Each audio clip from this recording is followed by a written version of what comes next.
While her father drank above her, she listened through the floorboards and memorized every name, every debt, every threat. While he thought the darkness was breaking her, she was building a case.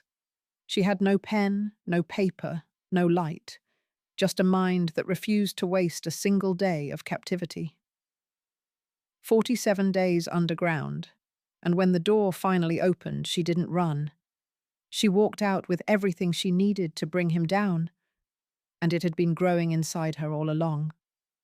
Here on this channel, we celebrate the West in all its truth, the grit behind the grace, the women history nearly forgot, the love that holds even when the ground gives way beneath it. What this story teaches: the person who tries to silence you is often the one who gives you the most time to find your voice. If Nettie's story deserves to be heard, hit subscribe, drop a comment with your city, and share this with someone who needs it today. Every story shared is a door opened for someone else. Nettie heard his boots on the dry Kansas dirt, the familiar drag of his bad leg and the clink of a whiskey bottle. He was early, which meant things were about to get worse. The heavy door swung open, and the sunlight stabbed at her eyes. "Did you eat?" Harlan's voice was rough. "You left hardtack," she answered, her voice flat. "So I ate." He filled the doorway, blocking out the light and bringing the smell of whiskey and stale sweat down with him. He dropped a tin plate on the floor. On it was a tough-looking piece of beef jerky. "Maeve Dunlap stopped by," he said. Nettie's head snapped up and she hated herself for it. "What did she want?" she asked, trying to keep her voice steady. "Same as always, asking about you. I told her you had a fever." He crouched down, his knees popping loud in the quiet. "She will not believe that forever." His hand shot out and grabbed her chin, a firm grip to remind her who was in charge. "She will believe what I tell her to believe. You understand?" Nettie stared right back at him. Looking away only made it worse. "I understand," she whispered. He let go. "Good. Now, I need you to sign another paper." "No." The word slipped out, small but strong as iron. Harlan froze. "What did you just say to me?" "I said no. You already got Mama's land." His face turned to ice. He pulled the door shut, plunging them into darkness together. "That paper is for the water rights," Harlan said slowly. "The ones your mama filed. I know what it is. Then you know that paper is worth more than the land itself. Without it, the property is just dust. That is why I am not signing." He stared at her for a long, cold moment. Then he picked up the plate of food and left, the padlock clicking shut behind him. Nettie waited until his footsteps faded before scratching another mark on the post. 47. That is how many days it had been. 47 days of losing hope that anyone would ever come looking. Meanwhile, Josiah Crane rode into Abilene. He had been up before dawn, same as every day since his wife Sarah passed. He was just there for fencing wire, not trouble. The heat was already cooking the dust on the road when he walked into Dunlap's general store. Maeve Dunlap was behind the counter, busy as always. "Morning, Josiah," Maeve said. "Maeve, need about 60 feet of fencing wire." "Levi's getting it. Tell me, did you pass the Callaway place on your way in?" Josiah shook his head. "Took the north road. Why you asking?" Maeve leaned on the counter. "Something is not right out there. I have been by 3 times. Every time, Harlan says Nettie is sick with something different. Been 7 weeks, Josiah." Her voice got low. "That girl is not sick. She has a father who is up to no good." Josiah sighed, running a hand through his hair. He did not want any part of this. "Maeve, I barely know the man." "But you knew her mother, Ruth." That stopped him cold. He remembered Ruth bringing him soup after Sarah died. She just sat with him, a quiet kindness he never forgot. "Ruth left that girl 40 acres and the water rights," Maeve said.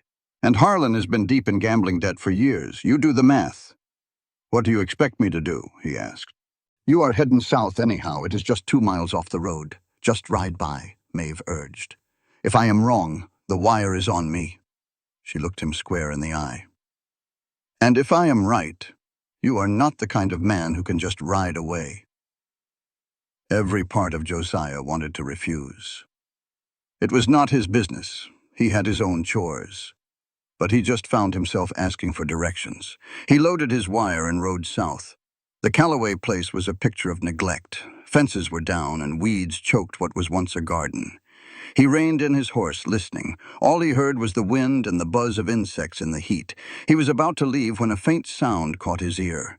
It was low and muffled, and it seemed to come from the ground itself. He swung down from his horse and moved quietly toward the back of the house.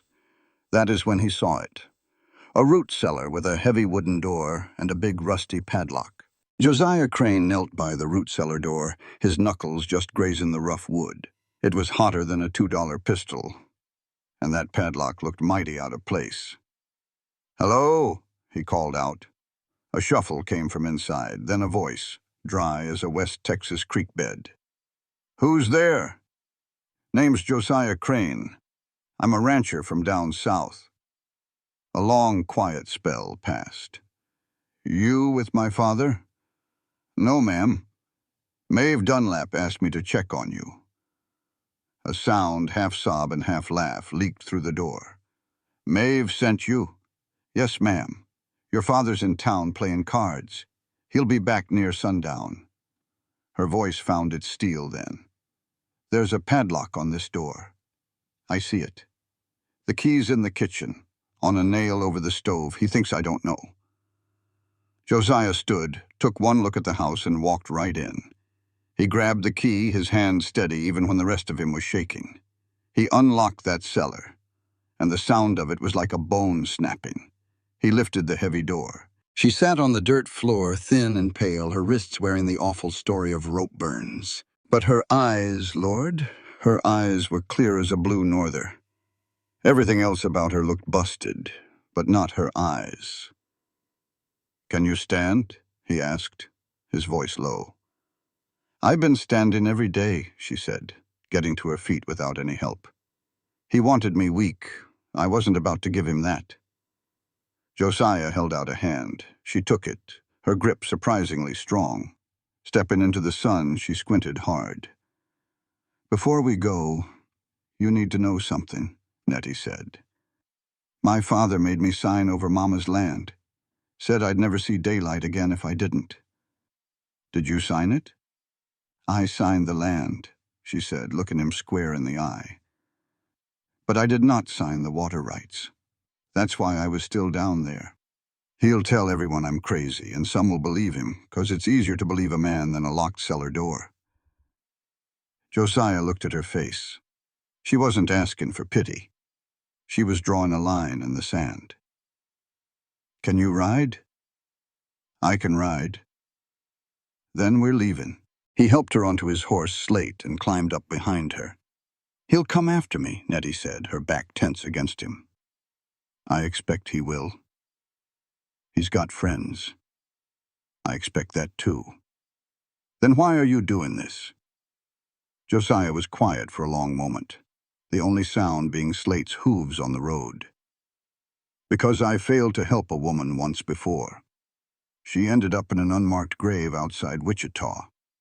I ain't making that mistake twice." They rode on to his ranch. It was a simple place, solid and well kept. He helped her down and gave her some water from the well. "You can stay in the house," he told her. "I'll take the barn." He saw the question in her eyes. "The bedroom door locks from the inside. The key is on the dresser. You keep it." A look of understanding crossed her face. It wasn't thanks. It was knowing he saw what she needed without her having to say a word. "There's something else," she said, turning back from the well. "My mother's water rights. They control the irrigation for 3 ranches downstream. That includes Judge Pwitt's land." Josiah let that sink in. This wasn't just about greed. "So if your father gets that water, he controls who farms and who starves." Nettie's voice was like iron. That's why he locked me in a cellar for 47 days. I'm the only thing between him and that kind of power. Josiah finally understood. This wasn't him saving a damsel in distress. This was the start of a war, and Nettie wasn't a victim. She was a soldier. "We'll need Maeve," he said. "We'll need the sheriff, too, and proof he made you sign." "My mother kept a journal," Nettie said. "She wrote about my father, about his drinking and his temper. It's hidden under the floorboards in my old room." "Your mother hid it?" "No," she said, a flicker of pride in her eyes. "I did. 3 years ago." Josiah just stared. She'd been preparing for this fight for years. "You knew this day was coming," he said. "I prayed it wouldn't," she answered, her shoulders finally slumping with exhaustion. "But Mama taught me to hope for the best and prepare for a man at his worst." As the sun went down, they sat on his porch steps. "Tomorrow I'll ride to Abilene and talk to Maeve," he said. "Then we'll see Sheriff Briggs." "Briggs plays cards with my father." "I know," Josiah said. "But he still has to look like he's doing his job. A locked cellar and rope burns don't look good for anybody."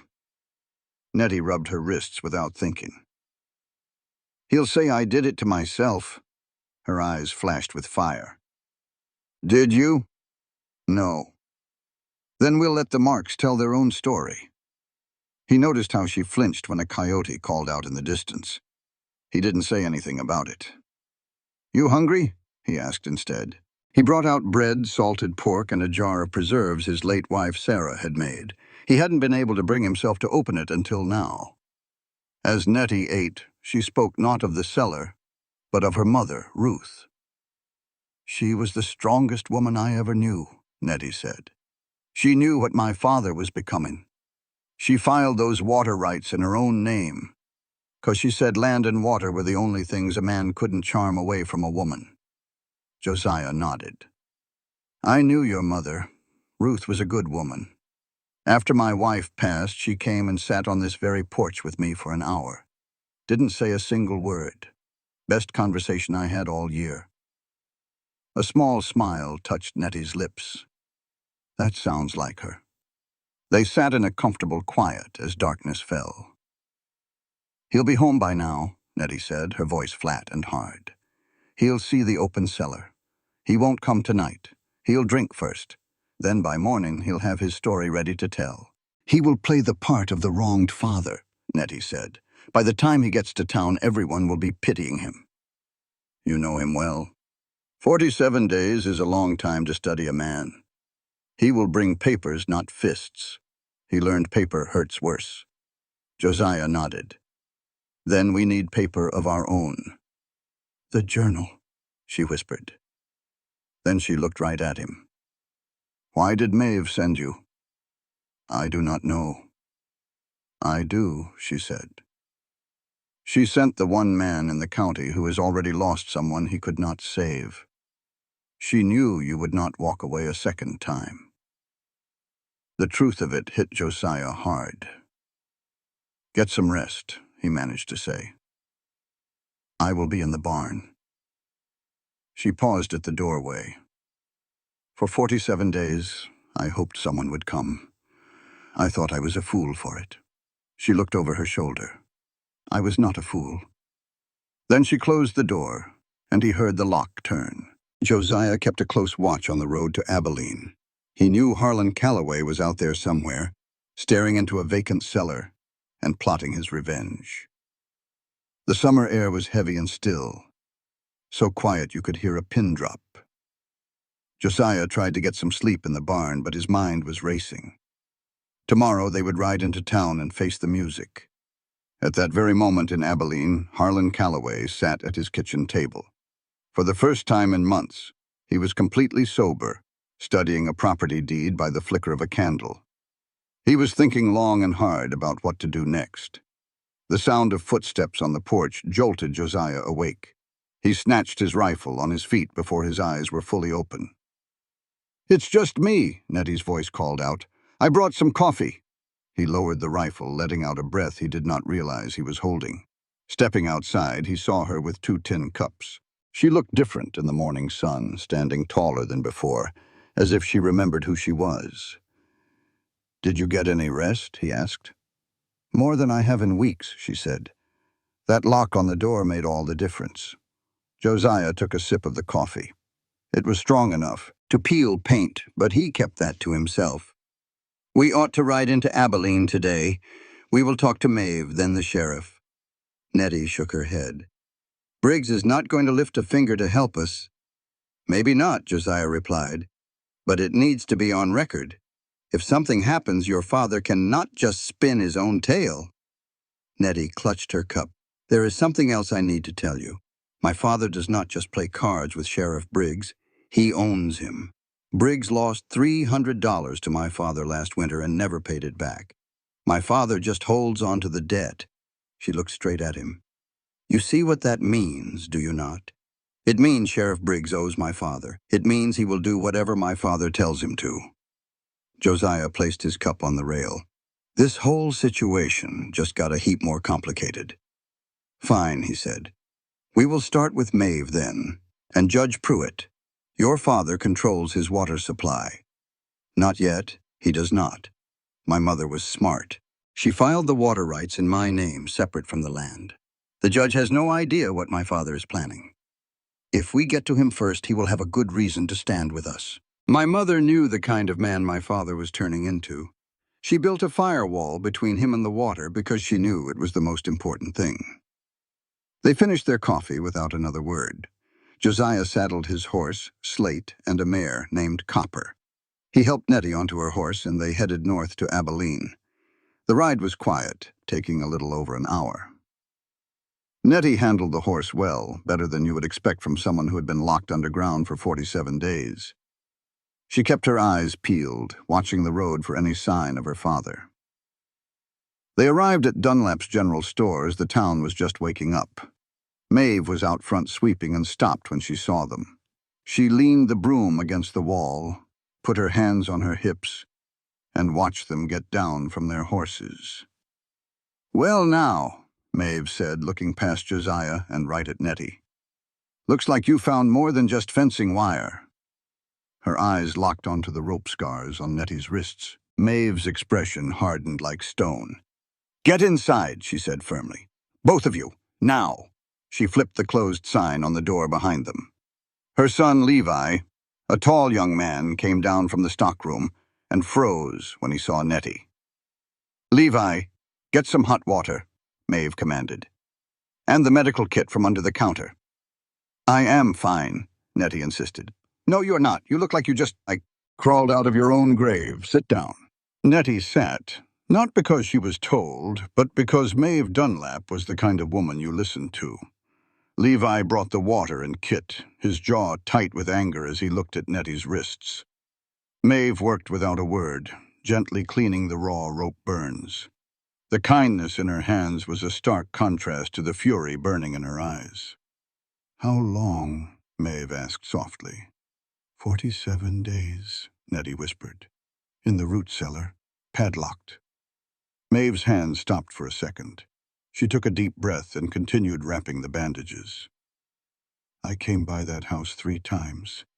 He stood right there in the doorway and lied to my face." Her voice trembled. "I should have known. I should have pushed past him." "He is good at convincing folks," Nettie said. "He fooled the whole town." "He did not fool me," Maeve said, her voice filled with regret. "I just was not forceful enough." From across the room, Levi spoke up, his voice low and steady. "What do you need?" He was talking directly to Nettie. "I need the sheriff to hear my story," she said. "And I need the deed transfer looked into. But most of all, I need my mother's journal. It is hidden under the floorboards in my old bedroom." "A journal?" Maeve asked. "She wrote in it every day," Nettie explained.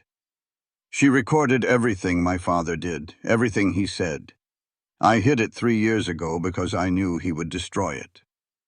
Maeve sat back, realizing the weight of this news. Ruth had been building a case against him all along. "Briggs will not help you," Maeve stated plainly. "Harlan has him on a leash." But Judge Pruitt is a fair man, Josiah added. If we show him proof, he will listen. We just have to get that journal before Harlan even knows it exists. I will go get it, Nettie declared.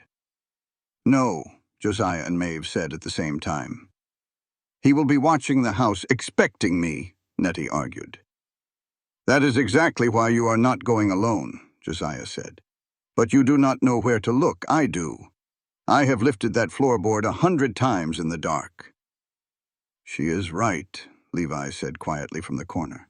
She is the only one who can find it, but she does not have to go by herself. I will go with her, Josiah offered.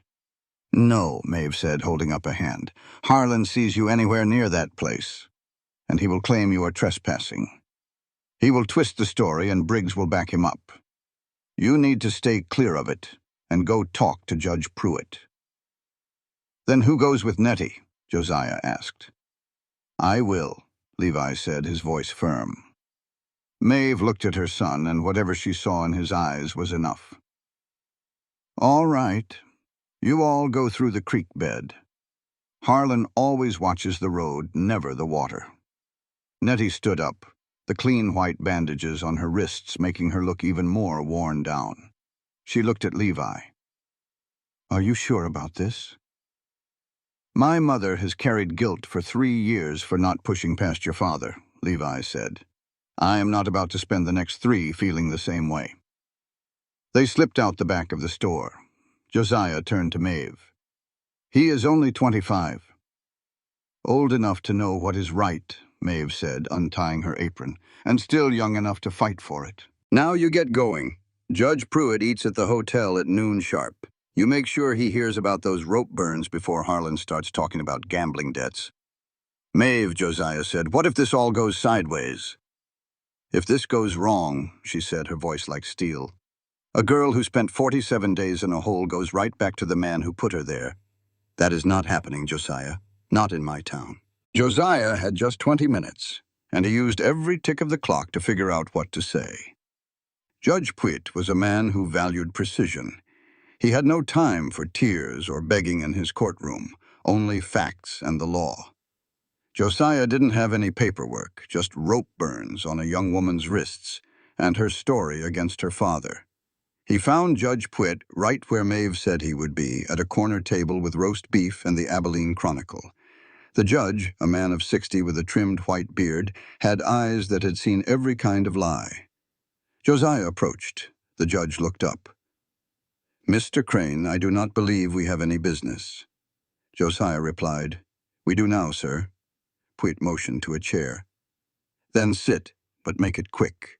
Josiah laid out the whole ugly story, plain and simple. The cellar, the 47 days, the rope marks, and the land deed signed under threat.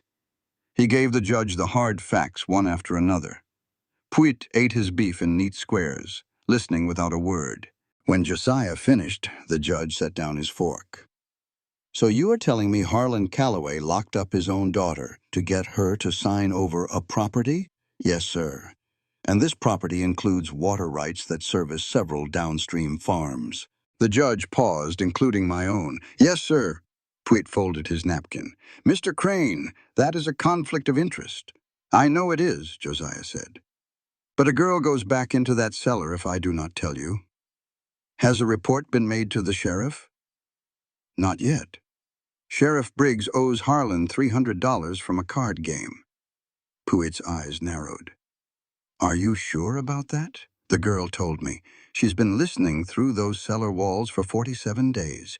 She knows things. Pruitt leaned back, thinking for a long moment. I cannot rule on this myself, but I can send it to the circuit judge in Salina. I will also issue an order to stop any property transfer until this is sorted out. And the imprisonment? That is for the sheriff, conflict or not.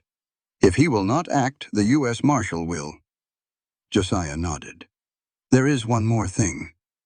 The girl's mother kept a journal, writing down years of abuse. They are getting it now from the Calloway house. The judge raised an eyebrow. That is a bold move. It was the girl's idea. Pruitt picked up his fork. Bring me that journal, Mr. Crane. And bring me the girl. I want to hear her story from her own mouth. I've known Harlan Calloway for 15 years and watched him go downhill since the war. I figured it was his own business, but it seems I was wrong. Josiah stood. Thank you, Judge. Do not thank me, the judge said. I am just doing my job. Somebody should have made me do it a long time ago. Josiah left and rode hard for the Calloway place. Maeve had told him to stay put, but a bad feeling was churning in his gut. He was a mile away when he heard the yelling. He pushed his horse, Slate, into a dead run. He saw Harlan on the porch, a shotgun resting over his arm. Levi was in the yard, hands up. Behind him stood Nettie, holding a leather book tight to her chest. They had the journal, but Harlan had them cornered. "That book is my property," Harlan yelled. "She is a thief." "It belonged to her mother," Levi said, his voice steady. "Put the gun down, Mr. Calloway. You are Maeve Dunlap's boy, are you not? I should have known she sent you. Get off my land, not without Nettie." Harlan snapped the shotgun shut. Levi did not even flinch, but Nettie stepped out from behind him. "Father." Harlan's eyes fixed on her with a look of ugly ownership. "You come on home now," he said, his voice dropping low. "You come home, and we can forget all about this. I will even unlock the cellar for you." "You will unlock the cellar?" Nettie repeated. "You say that like it is some kind of gift. Like 47 days in the dark can be fixed by one night in a bed. I was keeping you safe," he snarled. "You kept me a prisoner." His voice cracked. "The world out there is not kind. They will use you up. I am the only one who cares." "You chained me," she shot back. "You starved me and made me sign away Mama's land. That land is family land. It is mine now. Mama left it to me, not you." The air was thick with tension. Harlan took a step off the porch. Just then, Josiah rode into the yard and stopped his horse right between them. He just sat there, a silent wall. "Harlan," he said. Harlan's face twisted with hate. You are the one who took her. You broke into my home and stole my daughter." Josiah's voice was calm. "I opened a door and helped a woman walk free." "There is a world of difference. She is not a woman." "That's my child. She is 22 years old, Harlan, not a child.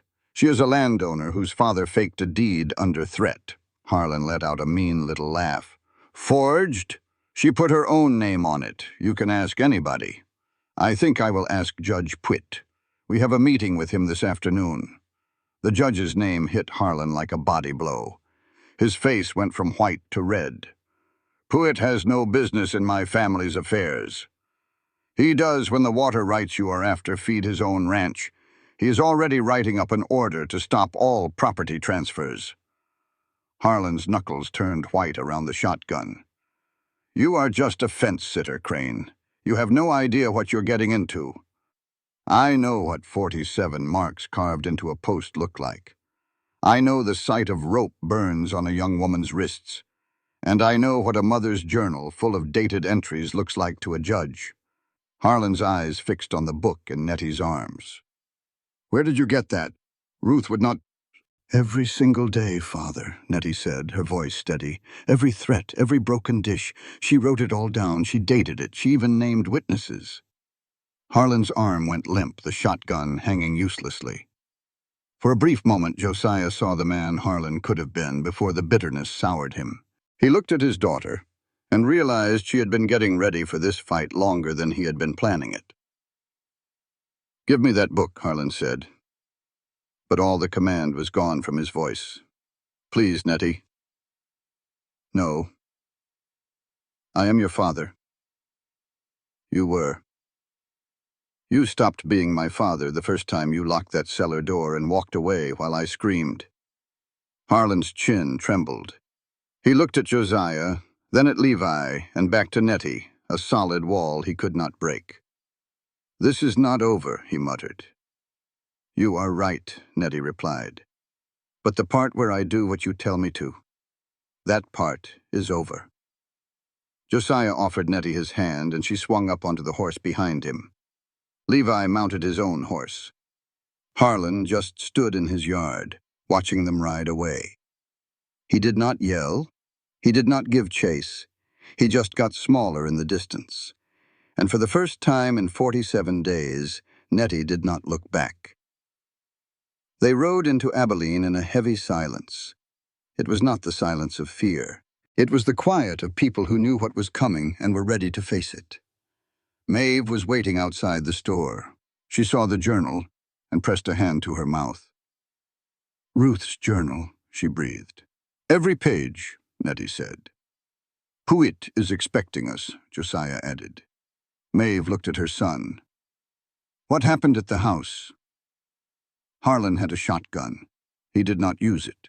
For a long moment, she just looked at her son. Then she pulled him into a hug that was hard and fast, the kind that says everything a mother cannot say out loud. Levi let her hold him for about 3 seconds before he cleared his throat and stepped back. "Let's go see the judge," he said. The 4 of them walked to the hotel together. In a town like Abilene, 4 people walking with that much purpose toward the hotel was as loud as a gunshot. A man named Carl Ducker, who drank with Harlan on Saturdays, stepped off the boardwalk to watch them pass. He did not say anything, but Josiah saw him turn and head in the direction of the saloon, right where Harlan would probably be. "Well, we just lost the element of surprise," Josiah muttered. "We never had it," Nettie said. "In this town, everybody knows what is going to happen before it does. The only question is, who gets to the judge first with the better story?" They found Pruitt in his room, already drafting the order. He stood when they entered, and his eyes went straight to Nettie. "Miss Calloway, please, sit down. I have questions, and I will need honest answers." "I have been honest my whole life, sir. It is the reason I spent 47 days underground." Pruitt studied her. Then he sat, picked up his pen, and said, "Start from the beginning." Nettie talked for 40 minutes straight. She did not cry or waver. She told him about the night her father first locked the cellar, the rope he used on her wrists, and the marks on the post, one for each day, that she carved with her own fingernail. When she finished, he asked to see the journal. Nettie handed it over. He opened it, read the first page in total silence, and then closed it. Every entry is dated, and these names she mentions, are these people still in Abilene? Most of them are. Maeve is in here. So is Dr. Hensley and Reverend Pike. "I will need to speak with them," Pruitt said, setting the journal down. "Miss Calloway, I am going to issue a temporary restraining order against your father. He is not to come near you, this hotel, the Crane Ranch, or the Dunlap store. The deed transfer will be frozen until a full hearing. And about the criminal matter, I will send word to Sheriff Briggs today. If he does not act within 48 hours, I will contact the U.S. Marshal directly." Pruitt paused for a moment. "I should tell you, Miss Calloway, your father will fight this. He will hire a lawyer and call in every favor he is owed. This will not be quick." "Payne is 47 days in a cellar," Nettie said. "This is just paperwork." Pruitt almost smiled.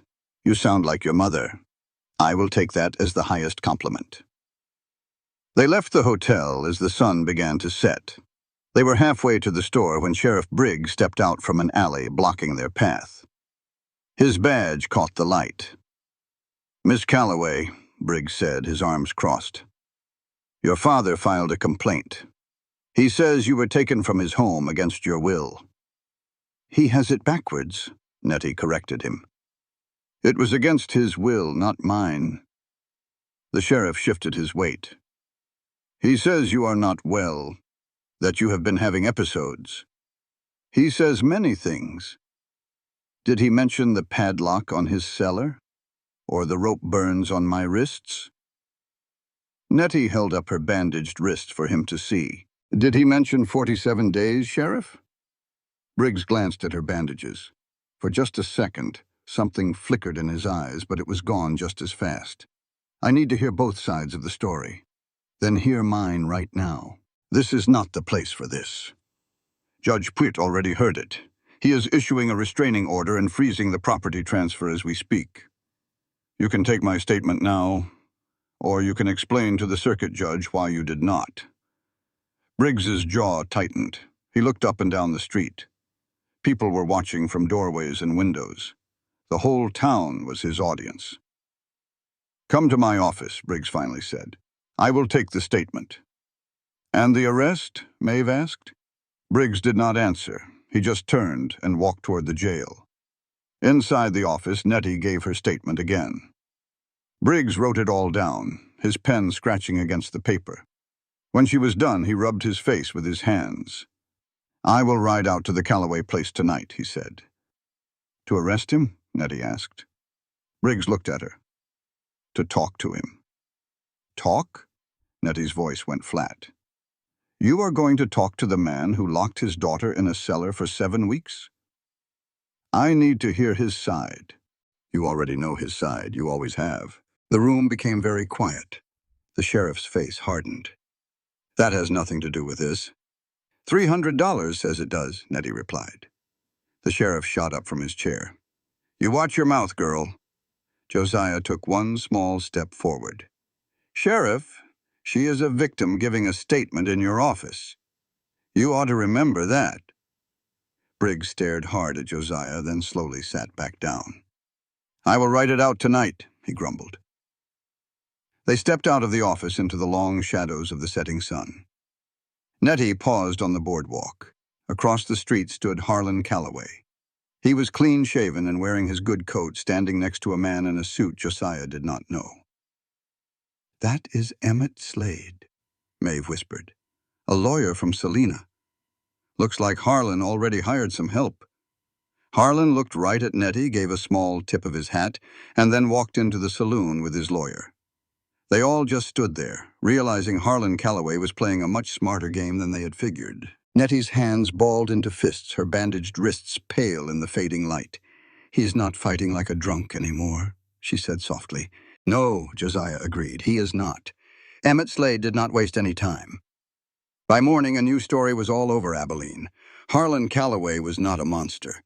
He was a heartbroken father and a war veteran, just trying to help his poor, unstable daughter. Josiah heard the tale from Pete Holm, a young man from the livery. "Folks are talking, Mr. Crane," Pete said. "That lawyer Slade was buying drinks at the saloon, telling everyone how Nettie locks herself in small places on account of her sadness. And people are buying that story?" Pete looked down at his boots. "Some are. It is an easier story to believe than the other one."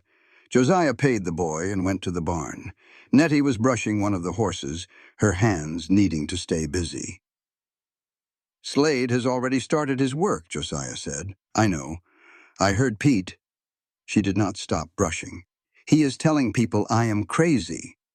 "No," Josiah corrected. "He is telling them a version of the story that makes your father look like a good man. That is the story my father has been telling his whole life. That story has been making the rounds for years. Slade just put a fancy suit on it." Pete looked uncomfortable saying it, which means he halfway believes it. Multiply that by every man in town who would rather believe a father than a daughter, and that is Slade's jury pool right there. Josiah leaned on the stall. "Puit's order went through, so the property transfer is frozen. That will not stop Slade. He will just challenge Puit, claim a conflict, and move the whole mess to some judge in Salina who has never laid eyes on me or my mother. My father is a drunk, but he is not stupid. He hired that man for a reason. We have to get to the folks in that journal before Slade does. If he convinces them to keep quiet, that journal is just a dead woman's word against a living man's lawyer. I have to go, me and Maeve. Dr. Hensley will not talk to a man about this. He needs to hear it from a woman, one who will not make him feel like a coward, but like a man who can still do the right thing." Josiah did not like it one bit, but he saw the good sense in it. "Just tell me what you want me to do. Go find Judge Puit.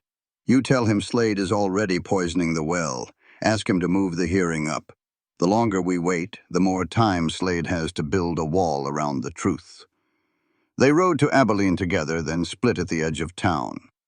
When Josiah got to the hotel, Puit's door was locked. A note was pinned to the frame that read, "Court business in Salina. Return Thursday." 4 days. Josiah stood there and felt the ground give way beneath his feet. He rode to Maeve's store fast. Nettie and Maeve were inside, bent over the journal. "Puit's gone to Salina," Josiah said. Nettie's head snapped up. "That is not a coincidence," she said, looking at Maeve. "Slade pulled Puit out of town on purpose. He just had to file some frivolous motion that required Pweet's presence. It buys him 4 days. Nettie pressed her hands on the counter. 4 days.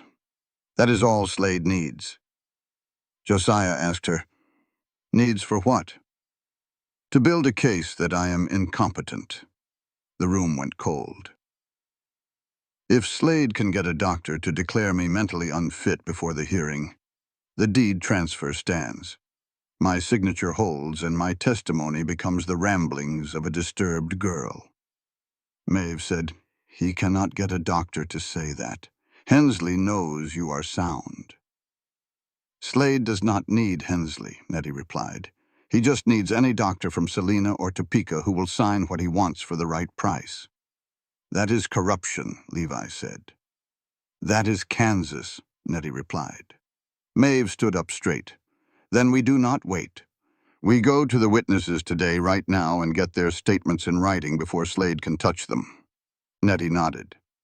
"Dr. Hensley first, then Reverend Pike, then Mrs. Aldrich." Dr. Thomas Hensley was a thin man with spectacles.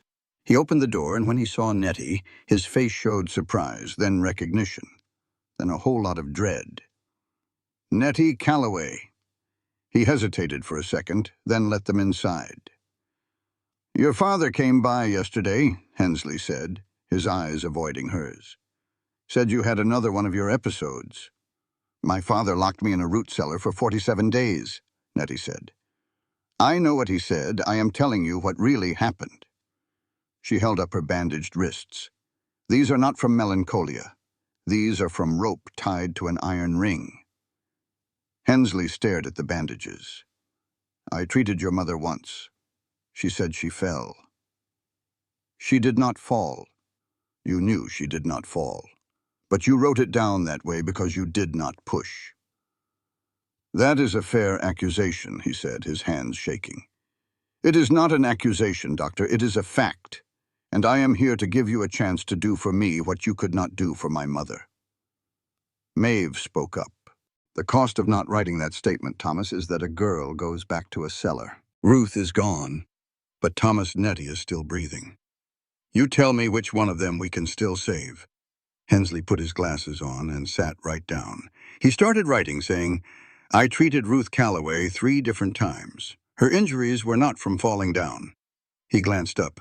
"Is this what you need?" Nettie replied, "We need every last detail you can recall." Hensley nodded, and his pen got to moving. Meanwhile, Josiah and Levi were knocking on Mrs. Aldrich's door. She was a stooped, white-haired woman of 72 who barely cracked the door open. "Ma'am, I'm Josiah Crane, and this here is Levi Dunlap. I know you, Maeve's boy." Her eyes moved to Levi. "Did your mama send you about Nettie?" "Yes, ma'am." She opened the door wide. "I was wondering when someone would finally get around to asking." In her little sitting room, she told them, "I heard the screaming that first night. For 47 nights, I told myself it was some animal." Josiah said the number back to her. 47. "I counted," she said, her voice shaking but strong, "because I knew better and I was too old and too afraid to do a thing about it." Tears streamed down her face. "What can I do for you boys?" Josiah asked for a written statement. She nodded. "I'll write it all down. I'll sign it, and I'll swear to it before God and the judge. I owe that poor girl." By high noon, they had 3 sworn statements. They had one from Hensley, one from Mrs. Aldrich, and a third from Reverend Pike. The Reverend's account was brief, but damning. He had visited the Calloway house 2 years ago and saw Harlan slap Ruth clear across the face. He never reported it. He just preyed on it. Nettie's voice was cold when Maeve told her, "He saw my father strike my mother and all he did was pray?" "He's willing to talk now," Maeve said, "because it is safe. With a judge and a lawyer, he does not have to be brave all by himself." Nettie put the statements away. "I ought to be grateful, but I am not. Every single one of them watched my family crumble. They chose being comfortable over being courageous." Maeve spoke softly. "Courage that comes late is still courage, Nettie. You go on and tell my mother that." The 4 of them gathered at the store that afternoon. The journal and the 3 statements were laid out on the counter. Nettie arranged the papers carefully, knowing her life depended on them. "We have enough to take to the circuit judge in Selina," she said. "But we have to get there before Slade files to have me declared incompetent." "How do you know he has not done it already?" Levi asked. "He needs a doctor to sign off, and that takes at least 2 days." "So, we have 2 days," Josiah figured. "Less," Nettie answered. "My father is smart. Slade is likely already on his way to Selina. The doctor will just take his word for it." "They can do that without even seeing you?" Levi asked, his voice sharp. "A doctor has to give an opinion, but he can listen to a family member instead of examining the patient. It is a loophole you could drive a wagon through." Maeve slapped the counter. "Then we will drive our own wagon right through it. We take these statements to Selina ourselves, and we file them first. We demand any examination be done by a doctor Nettie picks herself." "Can we do that?" Josiah wondered. "I do not know," Nettie said, "but showing up with proof is better than waiting for some man to decide my mind is broken." "Then we ride to Selina," Josiah declared. "Tomorrow morning." "Tonight," Nettie corrected him. "We ride tonight. We cannot afford to lose 12 hours sleeping." Josiah saw she was running on pure grit. She had the kind of strength that let her count 47 days without breaking. "Tonight," he agreed. They prepared for 2 hours. Maeve packed supplies while Levi saw to the horses. Josiah loaded up the wagon. Nettie sat and wrote out a list. It was all her father's gambling debts, every name and every amount. For 7 weeks, she had been listening through the cellar walls. "How do you know all this?" Josiah asked her. "My father talks to himself when he drinks.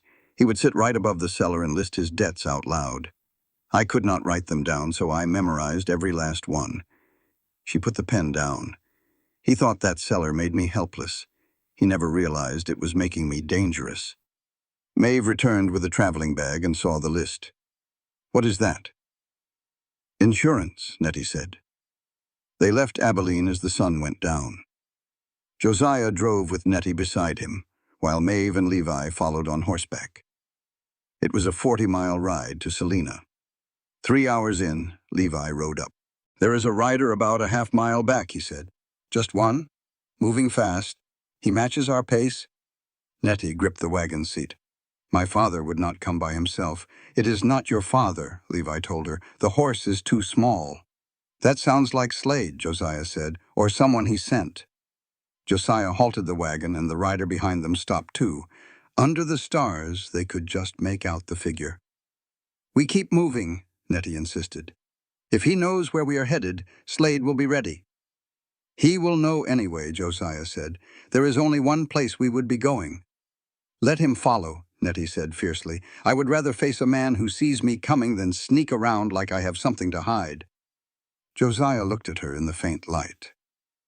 "You have been thinking on this for a while. 47 days is a long time to think." They pushed on. Levi dropped back to get a better look and came back with a name. "It is Carl Ducker from the livery. He works for Slade." "Ducker is harmless," Maeve said. "Harmless men do what they are paid to do," Nettie shot back. Around midnight, they stopped at a creek to water the horses.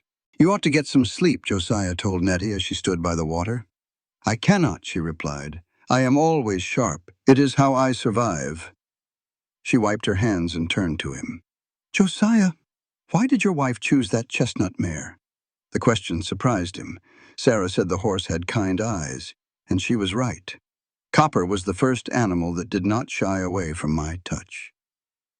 "Your wife sounds like she was good at seeing the truth in things," Nettie said quietly. "I am sorry for your loss."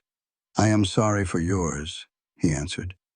For a moment, they were just two people who knew what it was to lose everything. Levi came out of the dark. Ducker made camp a ways back. He is done following for the night. "He does not need to," Nettie said. "He already knows our destination." They got back in the wagon and rode on.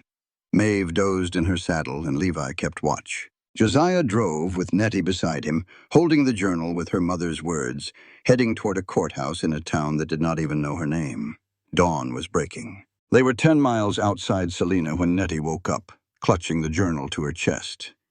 She had finally gotten some sleep. "How far?" she asked. "Close. We will be there before the courthouse opens." She smoothed her hair. It was the same dress from the cellar, washed but not new. Maeve had offered her clothes, but Nettie refused. "I want the judge to see what 47 days looks like," she'd said. They rode into Salina just as the town was waking up. The four of them stood on the courthouse steps and watched the sun rise. "Whatever happens in there," Nettie said, "I want y'all to know that I chose this. Nobody dragged me here. I am here because my mother left me something worth fighting for, and my father tried to steal it, and I would rather lose in that courtroom than win by staying quiet." "You are not going to lose," Levi told her. "You cannot promise that." "No," he said, "but I can promise I will be standing right here with you when they decide." The big courthouse doors opened. A clerk stepped out and raised an eyebrow at the four dusty, road-worn people on his steps. "We need to file an emergency petition with the circuit court," Nettie said. "And we need to see a judge before a lawyer named Emmett Slade files anything first." The clerk looked at her bandaged wrists, at the journal she held, and at the three people standing behind her like a wall. "Come inside," he said. They walked into the courthouse in a single file, with Nettie in the lead, her back straight. Behind her were Maeve, Levi, and Josiah. Four people from Abilene who rode through the night because a girl who spent 47 days underground refused to let another day pass without a fight. The clerk's name was Howard Marsh. He led them to a room and told them to wait, and that the judge would start at 8 sharp. "Has anyone else filed this morning?" Nettie asked. Marsh hesitated for a moment. "A Mr. Slade filed a motion yesterday afternoon. A competency hearing. Judge Waverly had it on his schedule for Thursday. That schemer, Harlan Calloway, had filed it before Nettie and her friends even left Abilene, planning it all while she was still locked away." In a stuffy room that smelled of old books, they sat around a table. Nettie opened her mother's journal, her finger resting on the last entry, the handwriting frail. Levi asked softly what it said. Nettie's voice was like stone as she read the words aloud from April 14th, 1874. "Harlan came home at 3 in the morning. He smashed a kitchen chair and swore if I ever left he would make sure Nettie never did either. I believe him." A heavy silence fell on the room. "That was 4 years ago," Nettie said. "Mama died 6 months later, and he started in on me." Just then, the door opened and Judge Arthur Waverly walked in. He was about 50, with a sharp face and eyes that didn't bother with small talk. He looked at the four of them who had ridden all night. "I have a competency motion from a Mr. Slade on behalf of Harlan Calloway," he said, setting down his coffee. "And I have 4 people who look like they've been through a storm to get here. Somebody tell me why I should hear your story first." Nettie stood up.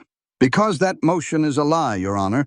My father filed it to stop me from testifying about property he forced me to sign over. He locked me in a root cellar for 47 days to do it." She pushed up her sleeves. "I have the rope burns on my wrists, my mother's journal documenting years of his abuse, and 3 sworn statements to prove every word." Judge Waverly looked from her wrists to the papers, then straight into her eyes. "Sit down, Miss Calloway. Tell me everything." And she did. For 30 minutes, Nettie laid out the facts, plain and simple. There were no tears, just the cold truth she had polished for 47 days in the dark. The judge read the journal. He read the sworn statements from Hensley, Mrs. Aldrich, and Reverend Pike. He read the list of debts her father owed. When he was done, he looked up. "This list of debts. How did you know all this?" Nettie met his gaze. "My father drank most nights, right above the cellar. He'd talk to himself, going over his finances out loud. I had nothing else to do but memorize it all." "You memorized names and exact amounts while trapped underground?" the judge asked. "I had 47 days of silence and listening." Judge Waverly leaned back in his chair. "Miss Calloway, Mr. Slade's motion claims you suffer from melancholia. It includes a statement from a Dr. Franklin Poole who says you are mentally unstable based only on your father's word." "A doctor who has never once laid eyes on me," Nettie said, her voice sharp. He's willing to declare me incompetent based on the lies of the man who chained me in a cellar. The judge's jaw tightened. The law allows for family testimony. It's a loophole I've never cared for. Then test me yourself, Nettie challenged, leaning forward. Right here, right now. Ask me anything. If I am not sound of mind, you will know it. And if I am, then that doctor's note is just a bought and paid for opinion. The judge studied her for a long, quiet moment. He then turned to his clerk. Send for Dr. Harmon. I want an independent examination done today. The judge stood. I'm calling a recess until the doctor arrives. You and your friends will wait here. Mr. Slade is due in my court at 2 o'clock. I imagine he'll be surprised to see you. The door closed, and Nettie let out a breath she seemed to have been holding forever. You did well, Maeve told her. I just did what my mother never got the chance to do. A few minutes later, the door flew open. In walked Emmett Slade, a man with a smile that never reached his eyes. And right behind him, to everyone's shock, was Harlan Calloway himself. Nettie shot to her feet. Josiah and Maeve moved to stand with her. Miss Calloway, Slade said, his voice smooth as oil. What an unexpected pleasure. Get him out of here, Nettie ordered, her gaze fixed on her father. Judge Pwitt issued an order. He can't be within 100 feet of me. That order is for Dickinson County, Slade countered. We are in Saline County, a different jurisdiction. Harlan, looking sober and clean in his good coat, finally spoke. Nettie, he said, his voice thick with fake sadness. I just want to talk. You had 47 days to talk to me through a locked door, she replied. I was trying to protect you. You were trying to steal from me. Slade held up a hand. Miss Calloway, your father has authorized me to make you an offer. He will drop this competency nonsense. In return, you give back the land deed and drop any complaints you might have. The room was still. He wants me to give back the land, Nettie said flatly, and just forget the cellar ever happened. He wants to resolve this as a family, Slade said. Without consequences, you mean? Nettie looked straight at her father. Is that what you want? Peace? Harlan's face twisted. I want my daughter back. You never lost me, she said, her voice like ice. You put me in a cage. There is a big difference. I made mistakes. You made choices. You chose to chain my wrists to an iron ring. I was drinking. You were yourself, she shot back. The whiskey just washed away the pretense. His composure finally broke. Your mother would have wanted us to fix this. Nettie went rigid. When she spoke again, her voice was a low and dangerous whisper. Do not, you dare, use her name. She wrote about you, Nettie continued, each word a hammer blow. Every time you came home drunk, every threat you made. She hid that journal because she knew you, and she trusted me to find it. You never knew her. You just owned her. And when she was gone, you decided you owned me. Slade stepped in. Emotional outbursts will not help you with Judge Waverly. That was not an outburst, Mr. Slade. That was my testimony. Just then, the door opened. Judge Waverly returned, and with him was an older gentleman carrying a medical bag, Dr. William Harmon. The judge's eyes fell on Slade and Harlan. Mr. Slade, I do not recall sending for you. I came to help resolve the matter, Your Honor. You came to intimidate a witness, the judge said, his voice cold. Mr. Calloway, there is a restraining order. I do not care which county it came from. You will wait outside, or I will have the bailiff remove you, now. Harlan left without another word. Slade paused at the door. The offer is still on the table. Nettie's answer was quiet but firm. No, sir, it is not. Slade was gone. The judge closed the door. Doctor, he said to the man beside him, I need you to perform a full mental competency examination on Miss Calloway. Please be thorough. I give an honest opinion, not a favor. I do not do favors, Arthur, Harmon said flatly. He turned his attention to Nettie. Ma'am, would you feel better if we did this evaluation in private? No. I want every single person in this room to hear what is said. I want it on the record. Harmon nodded, taking a seat across from her. For the next hour, he tested her from every angle. He asked about her memory, her way of thinking, and how she was feeling. He had her recall parts of the journal and explain the complex water rights. He made her count backward from 100 by sevens. Nettie answered every question with the same steady gaze she had when she first walked out of that cellar. When he was done, Harmon stood up and faced Judge Waverly. This woman is not suffering from any condition that clouds her mind. In my professional judgment, she is as sharp as a tack, and whoever signed that affidavit without meeting her should be ashamed. That girl spent 47 days locked underground. She does not need a competency hearing. She needs the man who put her there to be held responsible. Harmon tipped his hat to Nettie and left the room. Waverly then took his seat at the head of the table. He placed his hands together. Miss Calloway, after reviewing your mother's journal, the sworn statements, and Dr. Harmon's findings, I am ready to make this official. First, Mr. Slade's motion is denied. Second, that deed transfer for the 40 acres south of the river is worthless, as it was signed under threat. Third, the water rights your mother filed belong to you, and that is final.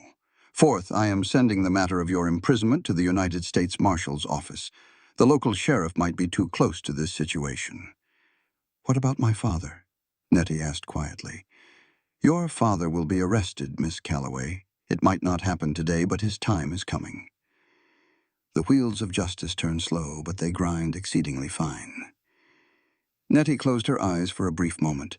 When she opened them, they were bright and firm. Thank you, Your Honor. Do not thank me. You should thank your mother. She built the case for you from her grave. You just delivered it. Waverly gathered his papers and walked out. When the door clicked shut, it was just the four of them left. Maeve broke the silence. She went around the table and pulled Nettie into a hug. Nettie did not pull away. She did not cry.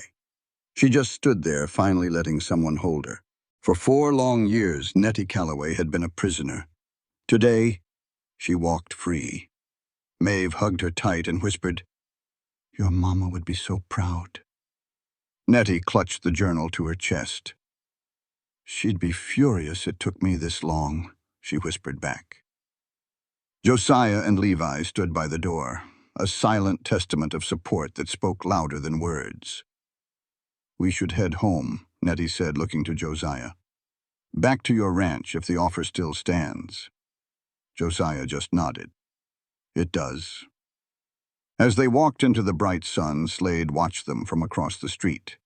He looked like a man who just saw his winning hand turn to dust. He'll appeal, Nettie said as Josiah helped her into the wagon. Let him, Josiah replied, his voice steady. You faced down a judge and a snake of a lawyer. You used the journal your mother hid, knowing you'd be strong enough. We'll be ready for whatever comes next. The road home was hot and dusty. Maeve and Levi rode behind them as Nettie sat beside Josiah, the court order tucked safely inside her mother's journal. After a while, Levi galloped up beside the wagon. Rider coming our way. Josiah's hand went to his rifle, but Nettie stopped him. Wait. The rider got closer. A man on a tall black horse with a star pinned to his chest. He tipped his hat. Miss Calloway? He asked. I'm Deputy U.S. Marshal James Beckett. Judge Waverly sent me on ahead. I'm riding to Abilene to execute a warrant for Harlan Calloway. Nettie's hand tightened on the journal. He's dangerous when he's backed into a corner. The marshal nodded. Most men are, ma'am. That's why they sent me instead of a letter. He glanced at Josiah, then rode on, leaving a cloud of dust that felt like a curtain closing on one part of their lives and opening on another. They were still a couple of hours from the ranch when Pete Holm caught up to them, his horse breathing hard. The marshal arrested Harlan, Pete said, wiping dust from his face. But it wasn't quiet. Nettie leaned forward. What happened? Pete explained.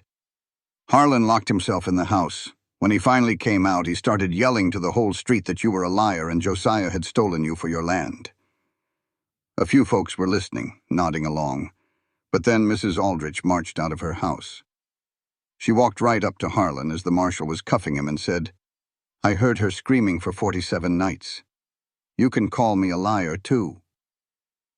After that, the whole street went dead silent. Nettie closed her eyes for a moment. He was in jail now, waiting for transport to Topeka on federal charges. Later, as they neared the ranch, Nettie finally spoke. "He'll try to contact me from jail. He'll say he's sorry." She paused, her voice tight with pain. "A part of me still remembers the father he was before.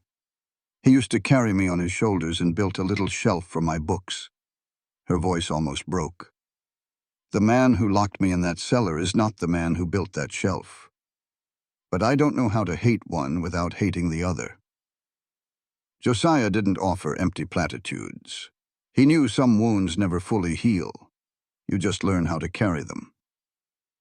"You don't have to figure all that out tonight," he said gently. She knew he was right.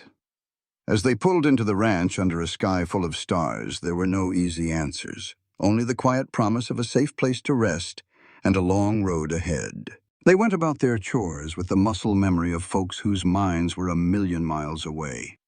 Maeve got some water boiling for coffee, and the four of them sat in the dark on the porch, just sipping. Nettie wrapped both hands around her warm cup and stared down the road. She finally spoke up, her voice a little rough. "I've got something I need to do tomorrow." Maeve looked over. "What's that?" "I need to go back to that house," Nettie said, meaning her mother's place. "Not to see him. I know he is in jail. I have to go back because I have been running from that place for 47 days. And if I do not walk through that door on my own, it will own me forever, just like he did." No one tried to talk her out of it. Josiah just gave a slow nod. Maeve reached out and gave Nettie's hand a firm squeeze. Levi did not say a word, but the look he gave her made it clear he would be right there beside her. "I will go alone," Nettie insisted. "No, you will not," the three of them said almost at the exact same time. A small, scratchy laugh escaped Nettie's lips, a sound that seemed as surprised as she was to hear it. "Fine," she agreed. "But I go in first. Nobody follows until I say it is okay." The next morning they rode out, with Nettie in the lead. They all stopped at the fence line, letting her go on by herself. She swung down from her horse and walked right up to the front door. For a long moment she just stood there, her hand hovering over the latch. Then she pushed the door open and stepped inside. It felt like everyone held their breath for 20 solid minutes until she finally came back out. When she appeared, she was holding a little wooden box and a bundle of cloth. Her cheeks were wet with tears, but she stood up straight and tall. "My mother's things," she explained. "Some letters, a locket, and the original deed to the water rights." She held up the cloth. She sewed it deep inside the lining of her winter coat. Maeve was stunned. "Your mother hid a deed inside a coat?" "She hid everything in plain sight," Nettie said with a sad smile. "Everyone thought she was just keeping a house, but she was really building an arsenal to protect us." Nettie tucked the box under her arm. "I am done here. I will figure out the house later. Right now, I just want to go home." She hesitated. "I mean, back to the ranch. I do not really have a home right now." "Yes, you do," Josiah said gently. "For as long as you need one." Nettie climbed back on her horse without any help and aimed it toward the main road. She never once looked back at the house or the root cellar. She just rode forward, and the old Callaway place got smaller and smaller behind her until it was nothing more than a speck on the horizon. 2 days later, Deputy Marshal Beckett paid them a visit. He sat on the porch with Josiah and Nettie and laid out the facts, plain and simple. "Your father is being moved to Topeka to stand trial on federal charges. Judge Waverly has permanently canceled that deed transfer. The water rights are officially in your name." He continued, "Sheriff Briggs has quit, effective immediately.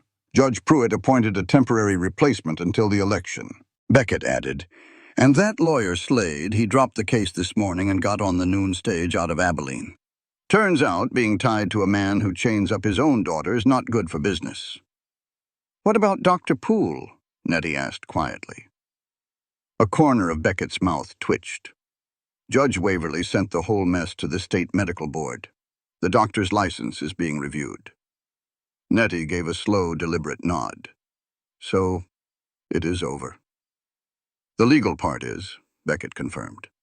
"The rest of it, well, that is for you to figure out, Miss Calloway." He tipped his hat and rode away. Nettie turned to Josiah. "He is right. I do not know what comes next." "What do you want to come next?" he asked. She thought about it for a good long while, slowly, like someone who finally had all the time in the world. "I want to rebuild my mother's house," she said. "Not to live in it, but to fix it up. Fix the fences, plant her garden again. Make it look the way it did when she was alive." "That is a whole lot of work," Josiah said. "I know how to work. And," she went on, "I want to use those water rights the way my mother always wanted. Not to get rich or powerful, but for all the ranches downstream that need it. Fair access for everyone, the way it ought to be." Josiah leaned back in his chair and smiled. "That sounds about right. To make you well known, I am not doing this for fame. I am doing it because my mother filed for those rights to protect a whole community, and my father tried to make them a weapon. I am just putting them back where they ought to be." The following week was filled with hard work and quiet days. Nettie went back and forth between Josiah's ranch and her mother's land, hauling wood, fixing fences, and clearing out the garden. She worked from sunup to sundown, not because she was desperate, but because she had a purpose. Levi started coming by every other day, bringing supplies and helping with the heavy lifting. He did not say much, but during breaks he would ask her about the land, about her mother, and what she dreamed of planting. One afternoon, Nettie finally looked right at him.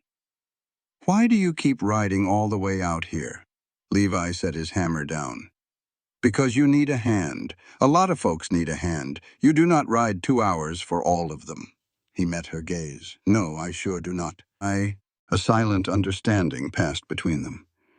Nettie looked away first, a small smile on her face. "Hand me that board," she said. As he passed it to her, their fingers brushed. Neither of them said a word. But Levi stayed an hour later than usual that day. Maeve dropped by one evening with a supper basket and sat with Nettie on the porch. "My son has taken a shine to you," Maeve said plainly. "I know. And do you like him?" "It is a simple question." "Nothing in my life is simple right now, Maeve. That is not an answer." Nettie looked down at her hands. "He is a good man. He did not back down when I had a shotgun on him. He rode all night to Salina. He comes here and helps and never asks for a thing in return. I asked how you feel, Nettie, not what he does." She was quiet for a long moment. "I feel like I was lost in the dark for 4 years, and he is the first person who just stood near, letting me find the light on my own." Maeve fought a smile and lost. "That is the best thing anyone has ever said about my boy." A month later, a letter arrived. It was from her father. She held it for a whole hour before sitting on her own porch to open it. The house was freshly painted, and the garden was starting to show some green. She told Josiah she had to read it by herself. The letter was short. Harlan's handwriting was shaky. He wrote that he was sorry. He said the drinking took him to a place he never wanted to be. He remembered building a shelf for her books. He wrote that he did not expect to be forgiven. He just wanted her to know that the father who built that shelf was still in there somewhere, and he was deeply ashamed. Nettie read it through 2 times. Then she folded it up and placed it in the wooden box with her mother's belongings. She did not cry or tear it up, she just put it away. When Josiah walked back to the porch, she simply said, "He says he is sorry. Do you believe him?" "I believe he means it today. I do not know if it will last, but for right now I do." She closed the box. Maybe that is good enough for now. That fall, Nettie's garden gave its first harvest. She took a basket of tomatoes and squash to Maeve's store. Maeve looked from the vegetables to Nettie's face, then pulled her into a long, warm hug. Judge Pruitt stopped by later to tell them Harlan had pled guilty. He got 5 years in federal prison. The water rights were now filed in Nettie's name, permanent and without contest. Your mother would have been proud of you, Pruitt said. I know, I just wish she was here to see it. Levi came for supper that night, which was becoming a regular thing. He brought firewood, and Nettie made a stew with her garden tomatoes. After they ate, Josiah made an excuse to check the horses, leaving the two of them alone on the porch. In the cool night air, Levi said, I have got something to ask you. So ask. There is a harvest dance in town next Saturday. Would you? Yes. I did not even finish the question. You did not have to.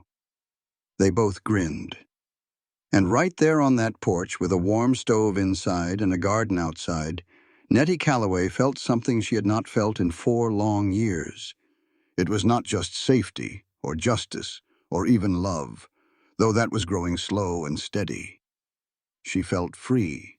It was the quiet freedom of choosing where you stand and who you stand with, knowing the door behind you finally opens both ways. From the barn door, Josiah watched them. He thought about Sarah, and about a grieving man on a porch being given a pot of soup by a kind woman named Ruth. He thought about a cellar door, a padlock, and 47 marks carved into a wooden post by a girl who refused to give up. He remembered Maeve's words in the store that first morning. You are not the kind of man who can unsee a thing. She was right. He could not.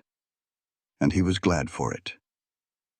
At the harvest dance, Nettie wore a blue cotton dress Maeve had made. Levi wore a clean shirt and polished boots. They danced, and she stepped on his feet twice. He never said a word. Mrs. Aldrich watched them with happy tears rolling down her cheeks. Dr. Hensley told Nettie, your mother would be dancing right beside you. She is, Nettie replied with a smile. Josiah stood near the back, watching it all. Maeve came and stood beside him. You did a good thing, Josiah Crane. I just opened a door. Sometimes, that is what a good thing looks like. The music played on as people danced. Nettie's laugh rang out like a bell that had been silent for too long. And somewhere in a federal jail, Harlan Calloway sat in his cell, counting the quiet days just like his daughter once did. But Nettie was not counting anymore. The door was open, and the marks on the post were in the past. The life ahead of her was her own, earned one day at a time. Now, if this story touched your heart, please take a second to like this video and subscribe to our channel. Leave a comment and tell me what part of the story really stuck with you. Let me know what time it is where you are listening from, and what part of the country or the world you call home. Every story we share is retold with a whole lot of care. Some details get reshaped to make the meaning clearer, and the images are made with AI to help bring the feelings to life. If this is the kind of storytelling you enjoy, please stick around. We have more stories on the way, and maybe the next one will be just what you need to hear. This content was carefully researched, developed, and manually edited by our team to deliver meaningful stories with valuable life lessons. Every narrative is crafted to entertain, inspire, and empower our audience. We believe that great stories can change lives, and we are committed to bringing you content that matters. Thank you for being part of our community.